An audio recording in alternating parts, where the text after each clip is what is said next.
In September 2023, 140,000 ethnic Armenians fled their homes in Nagorno-Karabakh in just 4 days. Human Rights Watch called it the fastest ethnic cleansing operation documented in the 21st century. But the displacement didn't stop there. As of January 2025, the border between Armenia and Azerbaijan has become one of the most dangerous places on Earth. Villages are disappearing, not from bombs, but from something slower and more permanent. The terror of living within rifle shot of an enemy army. The village of Tegh in southern Armenia has a population of about 800 people. From their windows, they can see Azerbaijani military positions on the heights, just 300 meters away. Soldiers with binoculars watch their streets. Artillery pieces are positioned within direct firing range. Parents send their children to school knowing that a single miscalculation, a single provoked incident, could turn their homes into a battlefield within minutes.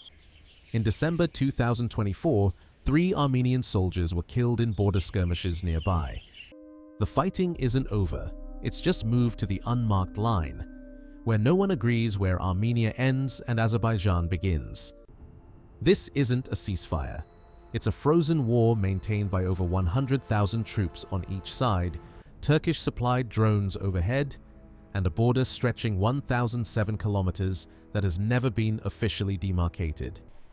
Azerbaijan now occupies an estimated 215 square kilometers of what the international community recognizes as Armenian sovereign territory, seized during and after their September 2023 military operation that captured all of Nagorno-Karabakh.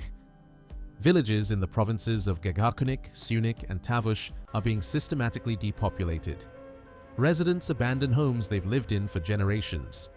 Why stay when Azerbaijani forces overlook your village from 500 meters away, and your government can't guarantee your safety?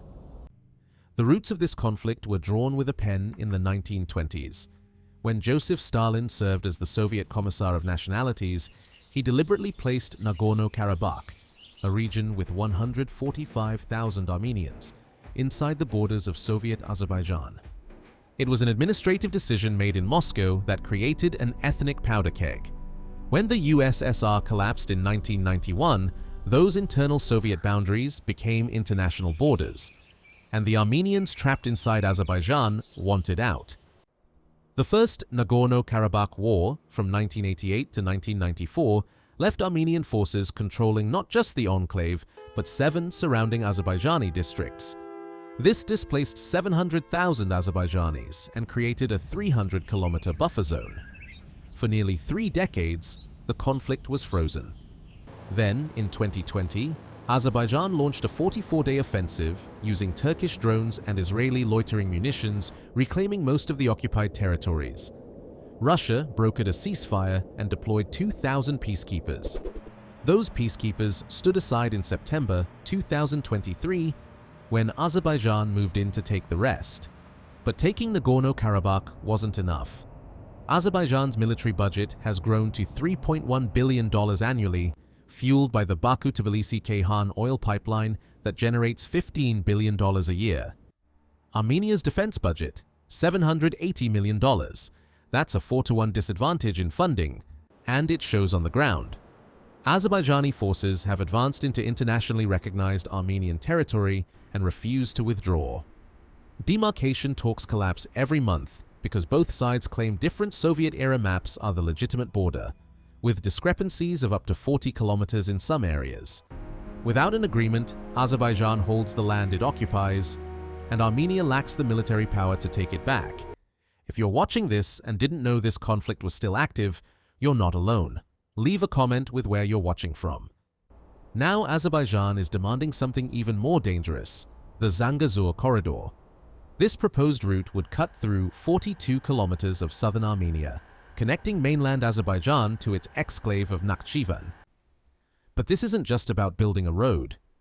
Azerbaijan wants extraterritorial control, meaning Azerbaijani sovereignty over a highway and railway that would bisect Armenia's Syunik province. If that happens, Armenia loses direct land access to Iran, its only trade partner besides Georgia. The country would be reduced to a landlocked rump state, entirely dependent on neighbors who are aligned with Turkey and Azerbaijan. For Azerbaijan, it completes a continuous Turkic corridor from Istanbul through Baku to Central Asia, a geopolitical vision that's been a century in the making. Towns along the proposed corridor, like Goris with a population of 20,400 and Kapan with 43,000 residents, are already living under threat.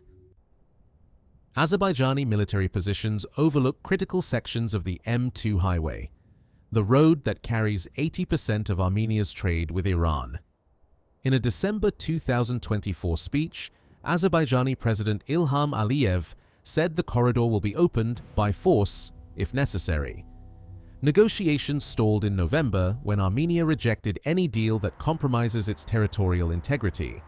So, the standoff continues. Villages on the proposed route watch Azerbaijani soldiers dig in on the hills above them. This pattern isn't unique to the Caucasus. The India-Pakistan line of control in Kashmir is the world's most militarized border, with 500,000 Indian and 250,000 Pakistani troops facing each other across 740 kilometers of disputed land. Since India revoked Kashmir's special status in August 2019, there have been 387 ceasefire violations in 2024 alone, killing 42 civilians. 75,000 people in border villages live in underground shelters during peak fighting seasons. In Western Sahara, Morocco's 2,700-kilometer sand berm, the longest continuous minefield on Earth, has separated Moroccan-controlled territory from Polisario-held areas since the 1980s. 100,000 Sahrawi refugees have been living in camps near Tindouf, Algeria, since 1975. Undefined borders, militarized zones, civilians trapped in the middle, and international indifference. These conflicts share the same DNA.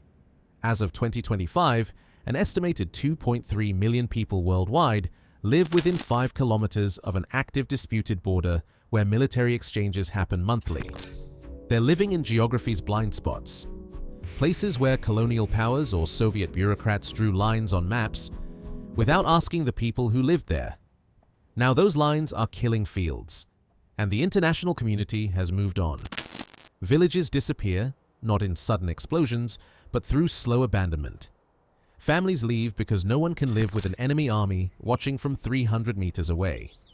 The maps change not through treaties, but through attrition. The border between Armenia and Azerbaijan is being redrawn right now, one empty village at a time. And the world isn't watching. If this opened your eyes to a conflict you didn't know existed, subscribe for more hidden wars the news ignores.